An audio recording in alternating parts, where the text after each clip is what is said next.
새 번역 사도신경 다시 한번 띄워주시고요. 네, 같이 한번 우리 사도신경 고백합니다. 큰 소리로 같이 내가 믿는 것을 고백하는 시간입니다. 나는 전능하신 아버지 하나님 천지의 창조주를 믿습니다. 나는 그의 유일하신 아들 우리 주 예수 그리스도를 믿습니다. 그는 성령으로 잉태되어 동정녀 마리아에게서 나시고 본디오 빌라도에게 고난을 받아 십자가에 못 박혀 죽으시고 장세된 지 사흘 만에 죽은 자 가운데서 다시 살아나셨으며 하늘에 오르시어 전능하신 아버지 하나님 편에 앉아 계시다가 거기로부터 살아있는 자와 죽은 자를 심판하러 오십니다. 나는 성령을 믿으며 거룩한 공교회와 성도의 교제와 죄를 용서받는 것과 몸의 부활과 영생을 믿습니다. 아멘. 아멘. 아멘입니까? 아멘. 2주 전에 사도신경이 삼위일체 하나님을 따라 정리가 되어 있다고 말씀을 드렸습니다. 성부 하나님, 성자 하나님, 성령 하나님 이렇게 나누어져 있고요. 지난 주일에 사도신경의 첫 대목인 나는 전능하신 아버지 하나님 천지의 창조주를 믿습니다 라는 말씀 함께 나누었습니다.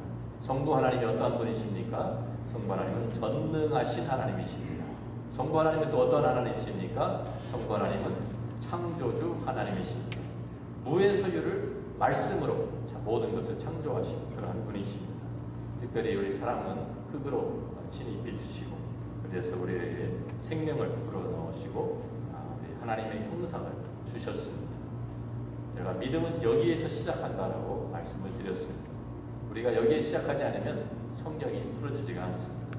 그래서 우리가 하나님의 그 전능하심, 모든 것을 창조하시고 다스리시는 하나님을 우리가 믿는다고 고백하면서 우리는 우리의 믿음, 우리 생활을 하는 것입니다. 또한 우리 이제 오늘 예수 그리스도에 대한 내용인데요. 나는 그의 유일하신 아들, 우리 주 예수 그리스도를 믿습니다. 그래서 우리 전에 우리가 지금 배우는 사도신경 그 외아들 예수 그리스도라고 되어 있는데 이것을 새 번역에서는 유일하신이라고 이렇게 단어를 바꾸어 놓았습니다. 잘 번역을 잘한 것입니다. 우리가 원래 우리 독생자라는 그 말을 쓰죠. 그래서 우리 요한복음 전하는 3장 16절 말씀을 같이 한번 읽을까요? 하나님이 세상을 이처럼 사랑하사 독생자를 주셨으니 이는 그를 믿는 자마다 멸망하지 않고 영생을 얻게 하려 하심이라. 독생자라는 말이 나옵니다. 영어로 보면 NIV 성경에서는 one and only son 이렇게 되어 있습니다. 이것을 우리가 다른 말로 하면 유니크한 son이다. 그래서 우리 유일하신이라는 말을 우리가 사용합니다. 우리 창세기 22장의 2절의 말씀을 가보면 아브라함이 시험을 받는 장면이 나오는데 하나님께서 아브라함에게 이삭을 바치라는 말씀을 하죠. 그런데 거기에 이렇게 말씀합니다. 하나님께서 아브라함에게 여호와께서 이르시되 내 아들 내 사랑하는 독자 이삭을 데리고 모리아 땅으로 가서 내가 내게 일러준 한 산 거기서 그를 번제로 드리라. 그랬습니다. 여기에 내 아들 내 사랑하는 독자. 그래서 우리가 외아들 그러면 독자를 생각하는데요. 우리가 이 독생자 이제 또 외아들 하나밖에 없는 아들 그런 이제 내용인데 그 사실 독자가 아니잖아요. 이삭을 생각해 보면 이삭은 독자가 아닙니다. 아브라함에게는 또 다른 아들이 있었습니다. 이스마엘이 있었어요. 그런데 하나님께서 내 사랑하는 아들 독자 이삭을 데리고 가서 모리아 산에 가서 다른 아들이 아니라 독자. 그런데 거기에 독자라는 그 말은 독생자 그 말은 유니크한 특별한 특별한 아들이라는 아들이 둘인지 하나님도 알아요. 그런데 이스마엘이 아니라 이삭이다. 특별한 아들. 너가 100살 때 약속으로 얻은 그 아들을 내게 바치라고 하나님이 말씀하신 것입니다. 자, 예수 그리스도 그래서 독생자 하나님의 독생자 예수 그리스도라는 말도 그 특별한 하나님의 아들 유일하신 분 그러한 것을 우리가 이야기하는 것입니다. 어떻게 예수 그리스도가 유일하신 분입니까? 우리가 특별히 이 사도신경을 보면 5가지 예수님에 대해서 우리 성부 하나님, 성자 하나님의 구속에 대한 내용이 가장 많이 나옵니다. 그래서 줄을 이루고 있는데 5가지를 이야기하죠. 예수님의 그 탄생과 죽음과 부활과 그리고 또 다시 승천과 재림 이게 5가지를 우리 사도신경에서 우리가 고백하고 있습니다. 자, 그래서 오늘은 그 첫 번째 탄생에 대해서 우리가 말씀합니다. 삼위일체의 제1위이신 성자 하나님께서 어떻게 이 땅에 오시게 되었는가? 어떻게 오셨는가? 성경은요, 하나님이 사람이 되어서, 참 하나님이 참 사람이 되어서 이 땅에 오셨다고 우리에게 가르치고 있습니다. 우리가 보통 성육신이라고 말을 하죠. 자, 요한복음 1장 1절부터 3절에 있는 말씀입니다. 우리가 이 말씀도 한번 같이 읽어보면 좋겠습니다. 태초에 말씀이 계시니라. 이 말씀이 하나님과 함께 계셨으니 이 말씀은 곧 하나님이시니라. 그가 태초에 하나님과 함께 계셨고 만물이 그로 말미암아 지은 바 되었으니 지은 것이 하나도 그가 없이는 된 것이 없느니라. 태초에 말씀이 계셨고 이 말씀이 하나님과 함께 계셨고 이 말씀은 곧 하나님이시다 라고 우리에게 말씀해 주면서 바로 이 창조주였던 그 말씀이 이제 14절에 내려가 보면 요한복음 1장 14절에 우리에게 그 태초에 계시던 그 말씀, 하나님과 함께 계시던 그 말씀, 곧 하나님이신 창조주 하나님이 그 말씀이 우리에게 오셨다. 창조의 주 하나님이 말씀이 어떻게 되었어요? 육신이 되어 우리 가운데 거하심에 우리가 그의 영광을 보니 아버지의 독생자의 영광이요 은혜와 진리가 충만하더라 그랬습니다. 그래서 하나님께서 참 하늘 보좌를 버리시고 이 땅에 우리와 함께 하시기 위해서 이 땅을 찾아오신 분이 바로 예수님이라고 성육신하신 그 말씀이라고 신약성경이 우리에게 증거해주고 있는 것입니다. 구속의 시작은 바로 이 참 하나님께서 참 사람이 되어서 이 땅에 오셨고 우리와 함께 육신을 입으시고 우리와 함께 생활하시고 우리의 죄짐을 대신 짊어지시기 위해서 이 땅에 찾아오신 것을 우리가 믿고 고백하는 것으로 시작합니다. 자, 우리가 성육신을 생각할 때요. 근데 하나님께서 이 땅에 오시고 사람이 되셔서 오셨는데 여러 가지 방법으로 성육신 하실 수도 있지 않았습니까? 우리가 아담을 생각해 보면 아담은 부모가 있어서 태어난 사람이 아닙니다. 하나님께서 흙으로 빚으시고 그 코에 생기를 불어넣어 주시면서 아담이 생명이 되었다.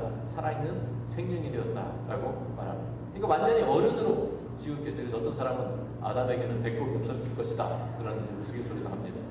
그죠? 뭐 생각해보면 배꼽이 없었겠죠. 태초를 잘 넣을 리가 없으니까. 근데 우리가 아담과 같이 하나님께서 또 다시 새로운 완전히 다 장성한 어른으로 하나님께서 새롭게 육신을 입으시고 이 땅에 오실 수 있습니까? 없습니까? 있습니다. 그리고 오실 수 있었어요. 하늘에서 아주 멋있는 권세를 가진 만군의 주로 만왕의 왕으로 모든 천군 천사 거느리고 동원해서 참 그 하늘에서 임하실 수 있었어요. 그러면 아마 많은 사람들이 더 손을 들고 환영하고 반겼을지 몰라요.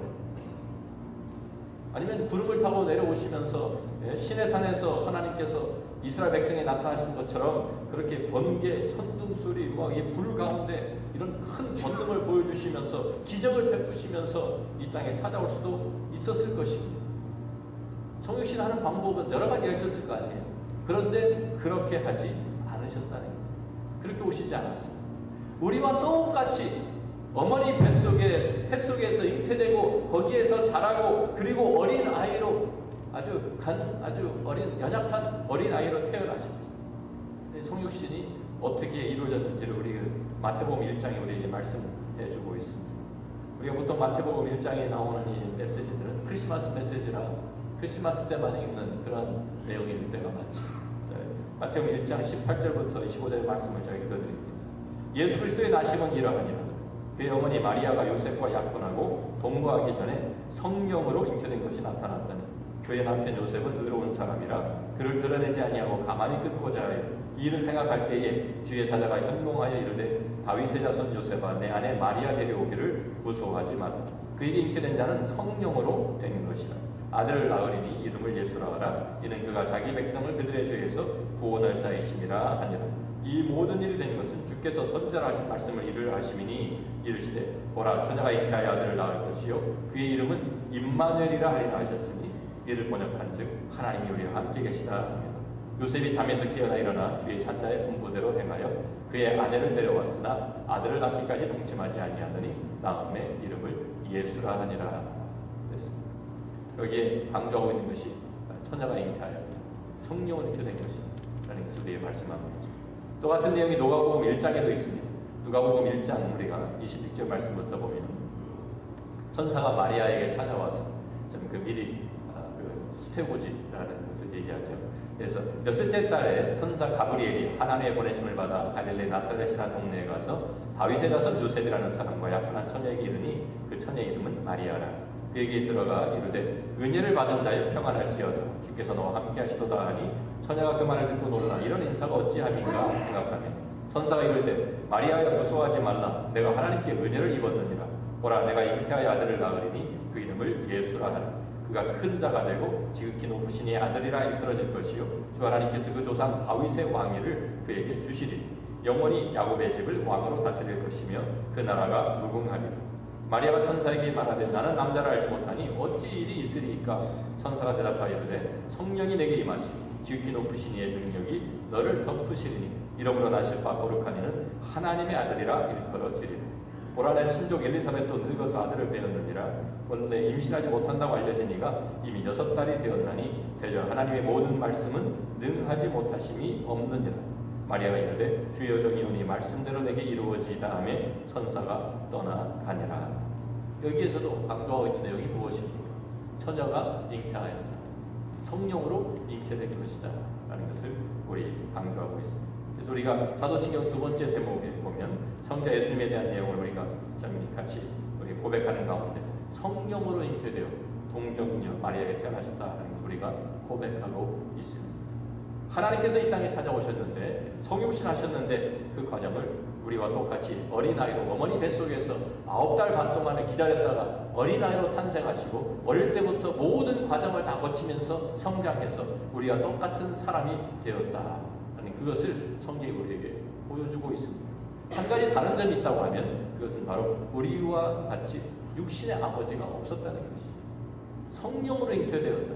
오늘 마태복음 1장, 누가복음 1장에서 가장 분명하게 우리에게 강조하고 있는 것은 사람의 아들로, 남자의 아들로 어떤 족보가 있어서 그 족보를 따라서 내려와서 어떤 누구의 아들, 어떤 남자의 아들로 태어난 것이 아니라 성령으로 잉태되어 여자의 아들로 태어났다라는 것을 성경이 강조하고 있는 것입니다. 처녀가 잉태하여 아들을 낳았다. 이 대목 우리에게 분명히 밝혀주고 있습니다.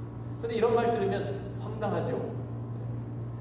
가능하지도 않은 이 일을 어떻게 성경이라 써놓고 믿으라고 하는가. 저도요 목사의 가정에서 태어나서 어릴 때부터 주일학교 다니며 신앙생활을 했지만 청소년기를 지나고 사춘기를 지나면서 제가 이제 머리가 좀 커지면서 성경에 읽는데 제가 그때 아직 주님을 알지 못할 때 대학교 3학년 때 주님을 만났습니다. 이거 말도 안 되는 소리를 써놓고 믿으라고 강요하는데 이거 어떻게 해야 되나 그런 생각이 들더라고요. 그러면서 목사의 아들이니까 이거 이런 얘기 뭐 문제를 제기해가지고 질문하면 당장 뺨이나 맞을 것 같고 혼날 것 같아서 물어보지도 못하고 물어볼 사람도 없고 누구에게 가서 물어보겠어요. 괜히 주일학교 교사한테 말했다가는 또 우리 아버지한테 들어갈 거고 아버지 직접 찾아갔다가는 또 그것도 문제가 될 거야. 그래가지고 이거 어릴 때 그냥 무조건 할 수 없이 그냥 믿었지만 따라서 믿었지만 크면서 스스로 내가 판단하게 되면서 이런 가능하지도 않은 일을 어떻게 이걸 말이라고 이것을 써놓고 이걸 믿으라고 하나 이런 반발심이 생기더라고요. 상식적으로 생각하면 말이 안 됩니다. 근데 처음 이 소식을 들은 당사자들도 믿었습니까? 못 믿었습니까? 못 믿었어요. 마리아가 믿었습니까? 마리아가 선사가 와서 얘기해 주는데 아니 도대체 이런 일이 어떻게 일어날 수가 있습니까? 나는 처녀입니다. 남자를 아직 알지 못합니다.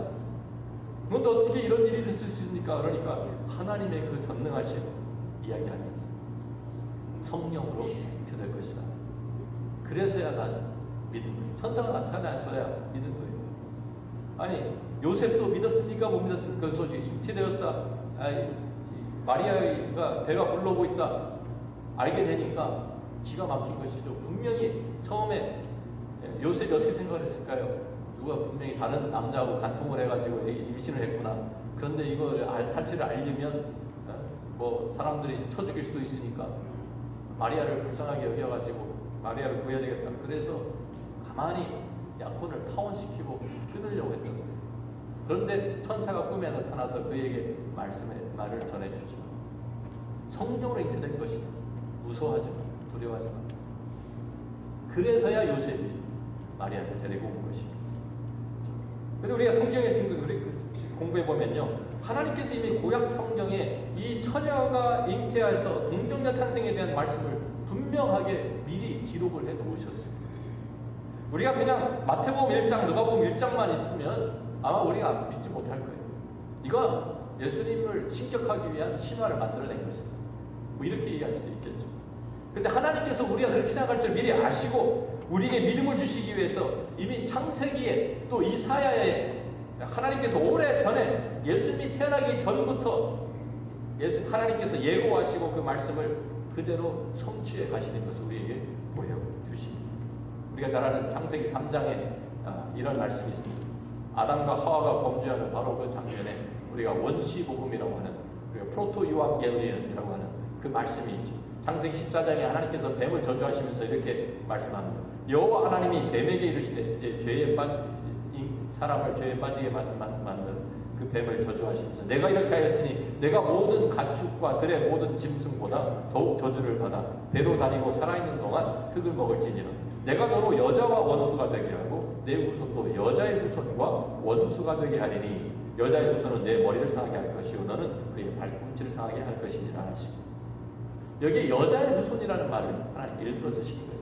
아담의 후손이 아니라 여자의 후손이라고 할 수 있는 사람이 태어날 텐데, 그 여자의 후손을 통해서 너희들 사탄의 권세가 깨트려지고 우리 사람들은 구원을 받게 될 것을 우리 메시아를 말씀에 약속해 주시는 것이죠.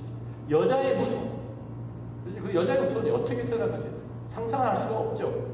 그런데 세상에 태어난 모든 사람들 다 아버지와 어머니 통해서 생명을 받고 이 땅에 태어나는데, 하나님께서는 창세기 3장에 이미 아담과 하와에게 범죄하는 그 순간부터 여자의 후손을 통해서 하나님의 구원이 이루어지는 것을 약속해 주십니다.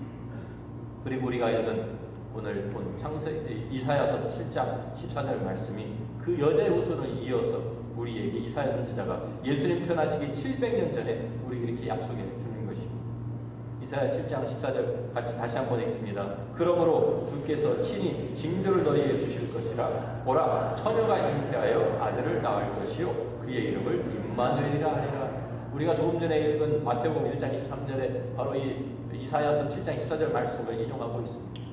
여기에 처녀가 잉태하여 아들을 낳는 것 자체, 이건 기적이죠. 참 신기한 일입니다. 그렇지만 하나님께서 이미 그 전에 예고하시고 그것을 이루어 가시는 소리에 보여주면서, 그러면서 더 중요한 것은 그 이름, 임마누엘이라는 그 이름의 뜻이 더 중요한 거예요. 아기가 태어나는 것은 다 있는 일입니다. 항상 있는 일이에요. 그런데 임마누엘 태어난, 처녀가 잉태하여 아들을 낳은 그분, 사람으로 어린 아이로 태어나는 이분이 사실은 바로 하나님이시다 라는 것을 우리에게 보여주는 대목입니다. 임마누엘, 하나님 우리와 함께 하신다 라고 이렇게 번역을 할 수도 있고, 또 다르게 번역하면 우리와 함께 하시는 하나님이시다 라고 번역할 수 있습니다. 바로 성육신을 우리에게 말씀하고 있는 것입니다. 어떻게 완전하신 하나님께서, 무한하신 하나님께서 우리와 같은 사람의 모습으로 제한을 받으시면서 우리 같은 사람이 되어서 거하실 수 있을까? 미스터리. 성경은 그것을 설명하지, 어떻게 이것이 이루어지는지 설명하지는 않지만 이것이 사실이고, 하나님께서 이미 약속하신, 오래전에 약속하신 것을 모세를, 아담과 하와에게 약속하시고 모세를 통해서 1400년 전에, 예수님 태어나시기 1400년 전에 이미 기록하게 하시고 이사야를 통해서도 700년 전에 기록하게 하신 하나님께서 이제 그것이 그대로 이루어졌다라고 마태로 우리 증거하고 있는 것입니다. 같은 내용이 이사야서 9장에도 이어지죠. 7장에 약속한 그 아기, 한 아들 임마누엘, 처녀가 잉태하는 그 아들, 9장 6절에는 또다시 우리 이렇게 말씀합니다. 9장 6절과 7절 말씀 보면, 이는 한 아기가 우리에게 낳고 한 아들을 우리에게 주신 바 되었는데 그의 어깨에는 정사를 메었고 그의 이름은 기묘자라 모사라 전능하신 하나님이라 영존하신 아버지라 평강의 왕이라 할 것입니다. 그 정사와 평강의 더함이 무궁함이 또 다윗의 왕자와 그의 나라에 군림하여 그 나라를 굳게 세우고 지금 이후로 영원히 정의와 공의로 그것을 보존하실 것이라. 만군의 여호와 열심히 이를 이루시리라. 바로 이 약속대로 동정녀 탄생이 이루어진 것이고, 우리 주님이 이 땅에 성육신하신 참 하나님이 동시에 참 사람이 되어 오신 것입니다. 사도 바울이 이것을 우리에게 또한 설명해 주면서 갈라디아 4장 4절 5절에 이렇게 말씀합니다. 때가 참에 하나님이 그 아들을 보내사 여자에게서 나게 하시고 율법 아래에 나게 하시는 것은 율법 아래에 있는 자들을 속량하시고 우리로 아들의 명분을 얻게 하려 하시리라. 때가 참에 무슨 때입니까? 하나님이 약속하신 그 약속이 때가 차서 드디어 이루어지게 되었다. 우리에게 그 창세기 3장에 아담과 하와에게 약속하셨던 그 약속이, 이사야 7장과 9장에 약속했던 그 약속이 하나님께서 그것을 이루셔서 그 아들 이 땅에 보내주셔서 여자에게서 나게 하시고, 여자에게 나지 않는 사람이 있어요? 여자에게서 나게 하셨다는 말을 얘기하는 것은 여자의 후손으로 태어난 것을 이야기하고 있는 것입니다. 여자의 후손으로 태어나게 하시고 우리 가운데 거하게 하시고 우리의 구원을 이루셨다라는 그 내용을 사도 바울이 말씀하고 있는 거예요. 그런데 왜 동정녀 탄생이 그렇게 중요합니까? 왜 여자의 후손으로 태어나는 것이 중요합니까? 우리가 성경을 읽어보면 아담의 후손으로 태어나는 모든 사람들은 다 어떻게 됩니까? 그 원죄를 가지고 태어나기 때문에 그 죄가 계속 전가되어서 모든 아담의 후손은 다 죄를 가지고 죄의 성을 가지고 태어나게 되어 있습니다. 근데 다른 사람을 대신해서 죄를 속량할 수 있는 자격을 갖추질 못해요. 우리가 잘 아는 로마서 5장에 가서 보면 사도 바울에게서 이 첫사람 아담과 둘째 아담에 대한 내용을 우리에게 말씀해 주고 있습니다. 좀 길지만 제가 로마서 5장 10절부터 19절 말씀을 읽어드립니다. 그러므로 한 사람으로 말미암아 죄가 세상에 들어오고 죄로 말미암아 사망이 들어왔나니 이와 같이 모든 사람이 죄를 지었으므로 사망이 모든 사람에게 이르렀느니라. 죄가 율법이 있기 전에도 세상에 있었으나 율법이 없을 때에는 죄를 죄로 여기지 아니하였느니라. 그러나 아담으로부터 모세까지 아담의 범죄와 같은 죄를 짓지 아니한 자들까지도 사망이 왕노릇하였나니 아담은 오실 자의 모형이다. 그러나 이 은사는 그 범죄와 같지 아니하니 한 사람의 범죄를 인하여 많은 사람이 죽었은즉 더욱 하나님의 은혜와 또한 한 사람 예수 그리스도의 은혜로 말미암은 선물은 많은 사람에게 넘쳤느니라. 또 이 선물은 범죄한 한 사람으로 말미암은 것과 같지 아니하니 심판은 한 사람으로 말미암아 정죄에 이르렀으나 은사는 많은 범죄로 말미암아 의롭다 하심에 이름이니라. 한 사람의 범죄로 말미암아 사망이 간 사람을 통하여 왕노릇하였은즉 더욱 은혜와 의의 선물을 넘치게 받는 자들은 한 분 예수 그리스도를 통하여 생명 안에서 왕노릇하리로다. 그런즉 한 범죄로 많은 사람이 정죄에 이른 것 같이 한 의로운 행위로 말미암아 많은 사람이 의롭다 하심을 받아 생명에 이르렀느니라. 한 사람이 순종하지 아니함으로 많은 사람이 죄인 된 것 같이 한 사람이 순종하심으로 많은 사람이 의인이 되리라. 이게 계속 두 한 사람이 비교되고 있습니다. 한 사람 아담, 첫사람 아담이 있고 둘째 아담 예수 그리스도가 있습니다. 첫사람 아담이 범죄함으로 모든 사람들이 아담의 후손으로 태어나는 사람들은 모두 그와 함께 죄를 범하였기 때문에 그 범죄 가운데서 죽을 수밖에 없는 사망에 이르는 그러한 처지에 놓이게 되었다는 것을 성경이 말씀합니다. 아담의 후손으로 태어난 그 누구든지 온전할 수가 없고 그 죄에서 자유로울 수가 없는 것입니다. 그렇기 때문에 아무리 자기가 죽고 싶어도 다른 사람을 대신해서 죽고 싶어도 죽을 수 있는 자격이 주어지질 않습니다. 제가 성경 공부 때 말씀드린 것처럼 우리가 다 사형수와 똑같습니다. 사형수이기 때문에 사형수가 다른 사형수에서 대신 죽을 수가 없는 거잖아요. 내가 죽는 것은 내 죄 때문에 죽는 것이지 다른 사람 대신에 죽을 수 있는 자격을 우리가 갖추지 못했습니다. 그래서 하나님께서 여자의 후손으로 또 다른 새로운 아담, 또 다른 우리의 그 언약을 체결하는 그 예수 그리스도를 우리에게 약속해 주시고 그 예수 그리스도가 이 땅에 오심으로 말미암아서 죄와 상관없이 오셨다는 거예요. 아담의 죄와 상관없이 성령으로 잉태된 것이 바로 그래서 동정녀 탄생이 중요한 것입니다. 우리의 사도신경의 고백이 다 서로 이어져 있습니다. 하나가 무너지면 다 같이 무너집니다. 그 예수님께서 동정녀 탄생으로 탄생하셔야만 죄와 상관없이 아담의 죄와 상관없이 이 땅에 태어나시고 이 성령으로 잉태되어야만 죄성이 연결되어 내려오는 것이 성령이 그것을 막아주심으로 죄 없으신 온전하신 완전하신 예수님이 이 땅에 어린 양으로 하나님 어린 양으로 죄를 짊어질 수 있는 자격을 갖추고 이 땅에 오신 것입니다. 그래서 신약 성경을 보면 우리가 계속해서 찾아보는 말씀 예수님은 죄가 없으시다. 예수님은 죄가 없으시다는 말씀이 계속해서 반복되어 강조되고 있습니다. 제자들을 통해서도 또 그와 함께 생활했던 많은 사람들을 통해서 예수님은 죄가 없으신 분이다라고 성경이 증거하고 있습니다. 그렇기 때문에 우리를 위해 십자가에 죽으실 수가 있었고 그렇기 때문에 우리의 구세주가 되신 것입니다. 이 성경 우리에게 분명히 말합니다. 우리가 잘 아는 사도행전 4장 10절 말씀 보면 왜 예수에만 하는지 왜 예수님이 유일한 구세주인지 우리에게 말씀합니다. 베드로가 사람들 앞에 분명하게 선언하죠.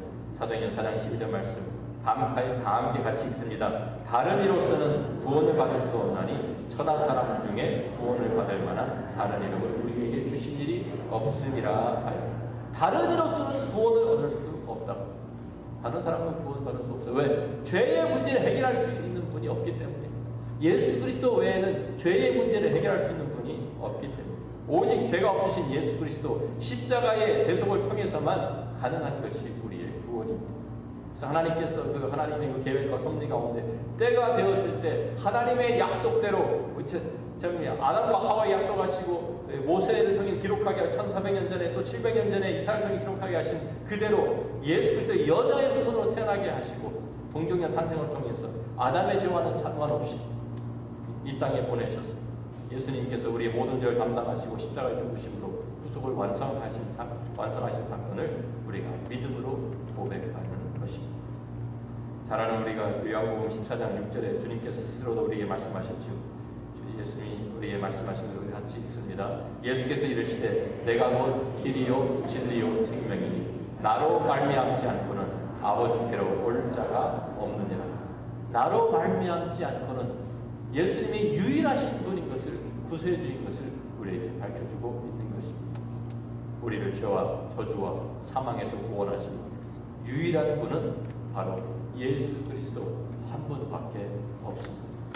동정녀 탄생, 성육신 하신 그분, 죄가 없으신 그분만이 우리의 죄를 해결할 수 있는 유일한 분이기 때문에 우리가 이 믿음을 고백하면서 임마누엘 하나님의 함께 하신 그 복을 누리게 되시는 성도 여러분이 다 되시기를 주의 이름으로 축원합니다.